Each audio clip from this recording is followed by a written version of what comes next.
Offshore union RMT is repeating its call for a full public inquiry into North Sea helicopter safety a decade after the Super Puma tragedy.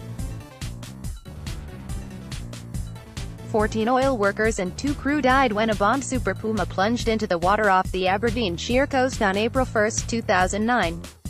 An Air Accidents Investigation Branch (AAIB) probe into the crash found that the aircraft suffered a catastrophic failure of its main rotor gearbox, while a fatal accident inquiry (FAI) in 2014 found that the tragedy might have been avoided. RMT is calling for lasting changes to regulatory standards to make the industry safer in the wake of a series of tragedies in recent years.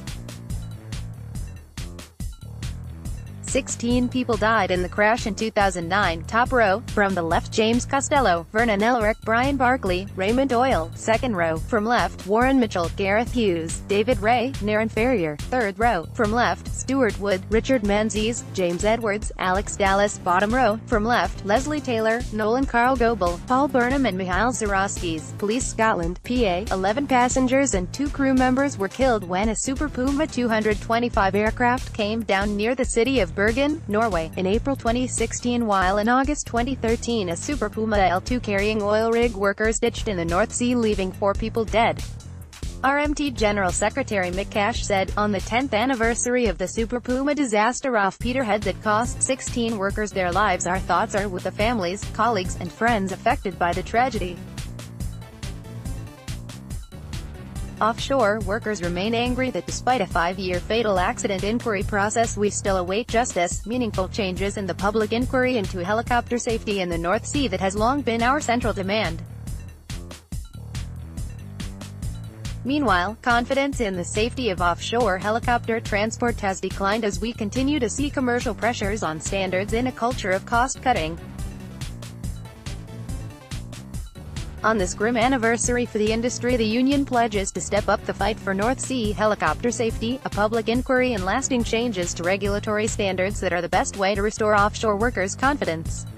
The crash in 2009 claimed the lives of captain and co-pilot Paul Burnham, 31, from Ethlick in Aberdeenshire, and Richard Menzies, 24, from Droitwich Spa in Worcestershire.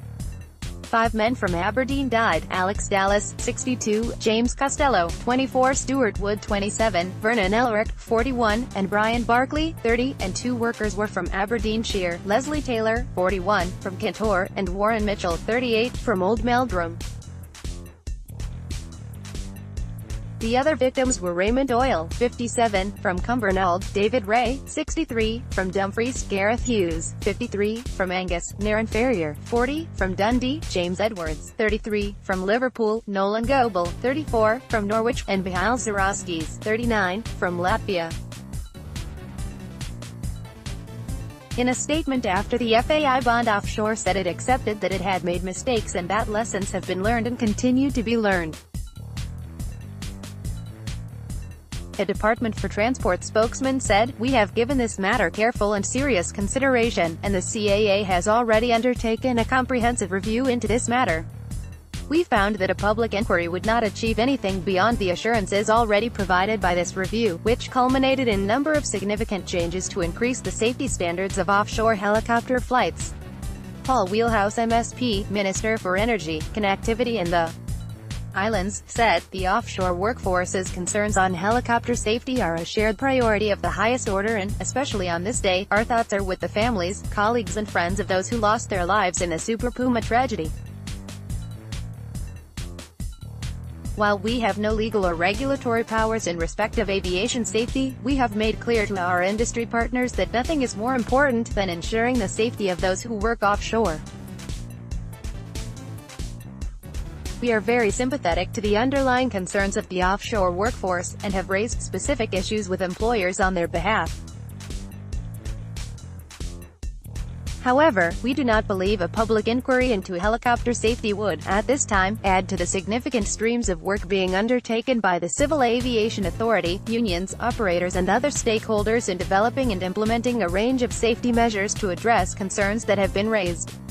Deirdre Mitchie, Chief Executive of Oil and Gas UK, said, "As we mark the 10th anniversary of the tragic Super Puma helicopter crash in the North Sea, our thoughts remain with the families, friends and colleagues who lost loved ones that day, and we will never forget them." This anniversary serves as a stark reminder that we can never be complacent about ensuring safe operations in our industry.